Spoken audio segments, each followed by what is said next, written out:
मान लीजिए आज अचानक मैं सो के उठूं कल और मेरे मन में मेरी तबीयत थोड़ी भुरभुरी हो जाए और मन करे कि नहीं उत्तर प्रदेश में चुनाव लड़ना, पार्टी बनानी है, तो कोई रोक तो है नहीं, पार्टी भी बन जाएगी हैं।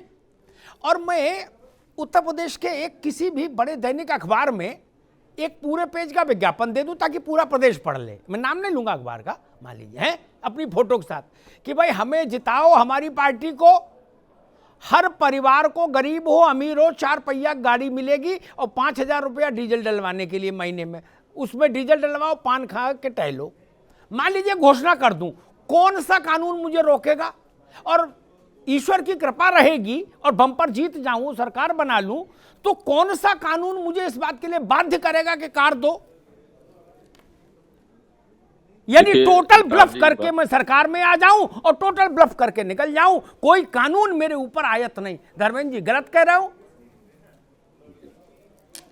देखिए, जनता की बहुत बड़ी अदालत है और मैं बनारस में काशी में बैठा हूँ जी। यहाँ एक 80 चौराहा है और वहाँ चाय की हड़ी है। सुबह लोग आते हैं और बड़ी चर्चाएं करते हैं, कहते हैं कि हमने आज हमें अमेरिका जाना है। लोग पूछते हैं, अरे बेवकूफ भाई, अमेरिका क्यों जाते हैं? बनारसी अंदाज में बड़ी सारी बातें हो जाती हैं। तो कहते हैं मैं गया था ट्रेवल एजेंट के यहाँ और अमेरिका जाने के टिकट का मैंने मोल भाव किया, तो मोल भाव कर लिया अमेरिका जाने का, उनका मन बना। अब मोल भाव तो पैसे चाहिए, उसके लिए वीजा चाहिए, तमाम चीजें चाहिए। तभी राहुल जी ने लोकसभा चुनाव में, कांग्रेस ने एक वादा किया कि किसानों को इतना दे देंगे, ठीक है। अभी आप पार्टी कहती इतना, ठीक है, ये देश है, ये मजाक नहीं है, ये लोकतंत्र है, इसकी गहराई है।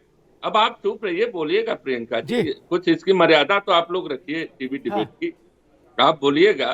तो एक राजनीति की, लोकतंत्र की मर्यादा रखनी चाहिए। अब इसमें कोई जोड़ ले, जिन्ना आ जाते हैं कि हम जिन्ना इस देश के पटेल साहब के समानांतर थे, तो ये सब चीजें जो हैं हमारे मसला अलग है, उसका जवाब अलग है। नहीं, मैं कह रहा हूं, हम बात कर रहे हैं आज की बहस लोगों को राजनीतिक, हम क्या कह रहे हैं, कितनी बड़ी पार्टी के, मेरा सवाल ये है भाई कि इतनी बड़ी पार्टी के एक नेता है, वो इतिहास को गलत बताते हैं। जिनको इस देश का इतिहास नहीं पता, इस देश की कुर्बानी नहीं पता, तो आप विरासत में पाकर के आप किस तरह से बाकी बातें करते हैं? ठीक है ठीक है, जिन्ना का इशू फिर किसी दिन उठाएंगे, बहस डेविएट हो जाएगी। मैं एक सवाल रखता हूं बुनियादी, राजपाल कश्यप, ताकि और क्लियर हो जाए कि बहस ये विषय में क्यों लाया, यूं ही नहीं लाया। मान लीजिए किसी पार्टी ने लिखा कि शहरी क्षेत्र को 22 घंटे अगर हम पावर में आए और ग्रामीण क्षेत्र को 18 घंटे। हाँ, अभी मान लीजिए वाला मामला कह रहा हूं, ठीक? तो शहरी क्षेत्र के नागरिक को अगर वही पार्टी सरकार में आ जाए, उसके अध्यक्ष के खिलाफ मुकदमा दायर करने का हक मिलना चाहिए, और ग्रामीण क्षेत्र को भी अगर उतने घंटे बिजली ना मिले, उसके अध्यक्ष के खिलाफ मुकदमा हो, वारंट कटे, जेल जाए, अगली बार चुनाव लड़ने के लिए दीवार करो। इसमें क्या बुराई है? जनतंत्र का मतलब यही कि जनता मालिक है और जनता के नियंत्रण में पार्टियां चलें। नहीं, बात सही है बिल्कुल। चुनाव आयोग को इस पे सभी पार्टियों को बुलाना चाहिए, उनके घोषणा पत्र देखने चाहिए और कोई न कोई कानून बनाना चाहिए कि घोषणा पत्र में वही चीजें बोलो जो चीजें आप धरातल पे उतार सको। इन्होंने तो लिख दिया था अपने संकल्प पत्र में कि 24 घंटे बिजली देंगे, हाँ, लेकिन 24 घंटे तो गाँव में बिजली नहीं आ रही है। गाँव में तो और एक भी कारखाना इन्होंने लगाया नहीं। जो भी कारखाने लगाए वो माननीय अखिलेश यादव जी या नेताजी के जमाने में लगे, एक कारखाना इनका नहीं लगा है, और 24 घंटे बिजली देंगे बता। तो ये घोषणाएं, तो ये बात सही है, और कोई न कोई इस पे कानून या कोई न कोई निर्वाचन आयोग को संज्ञान लेना चाहिए, और नहीं तो जनता तो फिर न्याय करेगी 5 साल में। नहीं, राजपाल जी, जनता न्याय करने के उतनी समीक्षा कर पाती तो मैं जनता का वकील नहीं बनने की जहमत नहीं उठाता मित्र। ये जनता हम जानते हैं कितनी भोली है। आज मैं ओम प्रकाश राजभर को सुन रहा था, वो एक रैली कर रहे थे, आप सब लोग ध्यान, मतलब इसके संज्ञान में वो चीज आनी चाहिए। ओम प्रकाश जी ने कहा उसी भाषा में, जिस भाषा में वहां के लोग समझते हैं, उसी भाषा में वो बोल रहे थे। उनने कहा भाई हमको और सपा को जिताओ, ऐसे गिनाए, बिजली फ्री, पानी फ्री, पढ़ाई फ्री, दवाई फ्री, सब फ्री कर देंगे। बोलो और निकल लो। वो तो हमारी अब गांव का आदमी तो इतनी लिखा पढ़ी नहीं जानता, वो तो भरोसा करता है। इस देश में 5 किलो देसी घी का तो वादा कर गए नेता कि हमको जिताओ 5 किलो देसी घी देंगे, तो कैसे भरोसा कर लें भाई उनकी बात पर, बताओ राजपाल जी। नहीं, देखिए देखिए, चुनावी घोषणा पत्र को लोगों को कम से कम जनता के बीच में जाना है दोबारा, तो वही वादे करें। ये तो आपने अंदर से भी लोगों को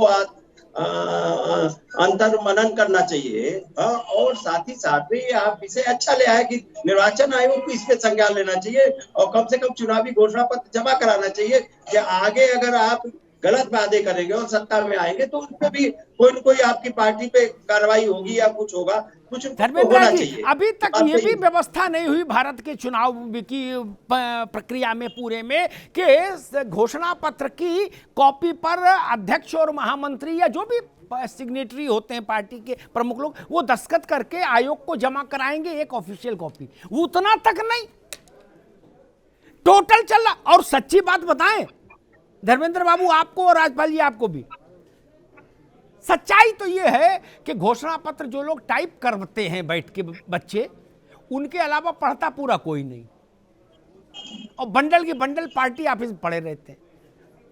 पत्रकारों को जरूर बांटा जाता है जिस दिन घोषणा पत्र जारी होता है। भाई गलत कह रहा हूं तो बताइएगा। मैंने अपने पत्रकारी जीवन में कम से कम 100 प्रेस कॉन्फ्रेंस अटेंड की होंगी घोषणा पत्र की जारी होने की। हमको मालूम है उसका महत्व कितना है। धर्मेंद्र जी, अमिताभ भाई, आप बहुत वरिष्ठ हैं, आपके पास अनुभवों का पिटारा है, हम सब जानते हैं। और हम कह रहे हैं कि आपने जो मुद्दा छेड़ा है, ये इस मुद्दे पर बहस होनी चाहिए। इस मुद्दे पर आप देखिए, राजनीति के अपराधीकरण पर मैं समझता हूं कि हमारे होश में जितनी सरकारें आई, वो कल्याण सिंह जी मुख्यमंत्री होते थे उत्तर प्रदेश के, उन्होंने कहा कि देखिए अपराधी की जात सिर्फ एक, उसको जात और मजहब से न जोड़िए, अपराधी अपराधी है। और राजनीति के अपराधीकरण पर एक नैतिकता का सवाल उठा, चुनाव आयोग ने भी दिया, आदरणीय सुप्रीम कोर्ट और हाई कोर्ट ने भी इस पर अपनी गाइडलाइन जारी की। लेकिन जब आते हैं उसमें छद्म चेहरे, और जब मुख्तार अंसारी या अतीक अंसारी मंच पर होते हैं, यही ओम प्रकाश राजभर को अखिलेश यादव जी बैकडोर से भेजते हैं बांदा जेल में मिलने के लिए, तो आप सोचिए कलेजा टूट जाता है लोगों का कि राजनीति कितनी घृणित हो रही है कि मंच पर बोलने वाले नेता कुछ बोलते हैं। तो देखिए, जनता की बहुत बड़ी अदालत है, सबसे बड़ी अदालत तो इस देश की जनता है, और वह सजा देती है। मायावती जी भी आई थी तो उन्होंने कहा कि मैं गुंडों को जेल भेजूंगी, सारे गुंडे आ गए, चढ़ गए गुंडे हाथी पर और छाती पर, ये नारे लगने लगे। तो मायावती जी का क्या असर हुआ? देखिए, हमारा कमिटमेंट होता है और इसको आप संवैधानिक दायरे में लाने की बात कह रहे हैं, बहस उठा रहे हैं। हम सब लोग एक बहुत बुद्धिजीवी तबके से आते हैं, पढ़े लिखे लोग जो हैं, इन सारी चीजों को जरूर समर्थन देंगे।